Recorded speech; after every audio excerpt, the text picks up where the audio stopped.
Enzo, a entrevista do Luiz Miranda aqui para a CNN foi acompanhada com muita apreensão em praticamente todos os gabinetes de Brasília. Teve uma reação imediata dos integrantes da CPI da pandemia. Conta pra gente. Teve sim, Dani. A avaliação dos senadores é que as acusações são graves, mas que é preciso ter cautela para apurar as informações. Eles consideram que a reconvocação do ex-ministro da Saúde, Eduardo Pazuello, seja importante para esclarecer os fatos. Vamos girar mais uma vez com a nossa reportagem. Agora vamos chamar a Raquel Vargas, que conversou com os senadores e traz os detalhes para a gente. Raquel, boa tarde.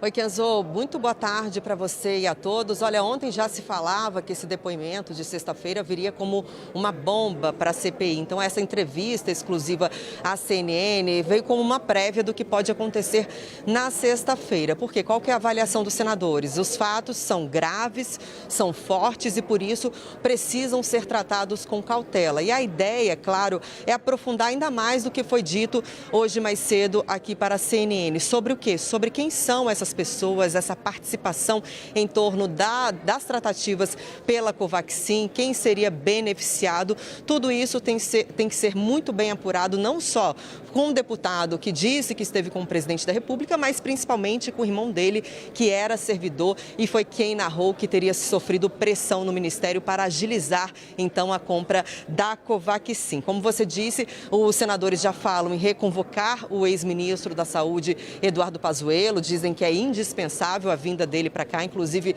o senador Alessandro Vieira mais cedo disse isso à CNN também. Então, já é uma possibilidade tratada pela CPI. Pazuello, que é investigado pela Comissão Parlamentar de Inquérito, então tem um outro tratamento a partir de agora. E eles me disseram também o seguinte, os senadores com quem eu conversei, não adianta aquele argumento do governo que ontem o Ministério da Saúde até emitiu uma nota dizendo que a Covaxin não chegou a ter esse pagamento efetivado, porque se houve alguma intenção de desvio, de corrupção, já há indícios de crime e de irregularidades, mas tudo precisa ser apurado com bastante cautela. Agora, além do depoimento de sexta-feira, que é muito aguardado, também são aguardados outros depoimentos relacionados a essa questão da participação da Precisa na venda da Covaxin. De Francisco Maximiano, que tinha expectativa de depor hoje, está em quarentena, então tem mais uma semana de quarentena pela frente. Vai ser reagendado, mas também de Alex Lial Marinho, tenente-coronel, que era coordenador do irmão do Miranda, do deputado Miranda, e pode explicar melhor essas pressões que ele teria sofrido se veio da parte de Alex Lial, além de uma servidora do Palácio do Planalto que também entrou na mira da CPI. Os senadores com quem eu conversei disseram que ela pode ser um elo, tudo isso, claro, precisa ser investigado, pode ser um elo com a Precisa Medicamentos. E eu estou aqui na Câmara, onde, claro, também teve repercussão. Os deputados até falaram, vocês trouxeram a CPI para a Câmara dos Deputados. Estava lá no Senado, trouxeram para cá com essa entrevista hoje muito reveladora. Pois bem, o que os deputados já fizeram? Pelo menos oposição e minoria, com quem eu conversei mais cedo, o deputado federal Marcelo Freixo, já estavam preparando ali uma representação para apresentar ao Tribunal de Contas da União e também à Procuradoria-Geral da República, pedindo esclarecimentos, investigação sobre as tratativas da Covaxin.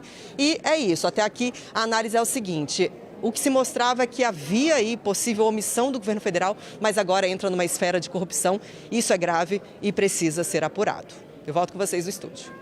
Raquel, e ainda falando sobre a Precisa, sobre a compra da Covaxin, nós temos informações que antes de assinar o contrato da vacina, a Precisa Medicamentos conseguiu um aditivo para aquisição de preservativos femininos, foi isso?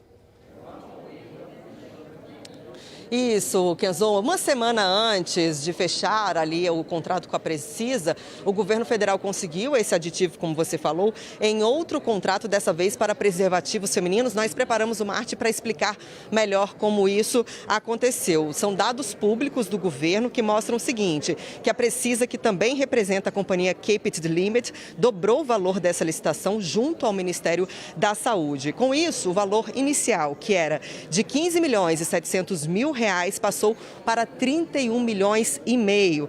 Segundo o Diário Oficial da União, em fevereiro deste ano, a justificativa seria a seguinte: para a correção da cotação do dólar. Nós procuramos o Ministério da Saúde ontem à noite e até agora não obtivemos respostas sobre isso.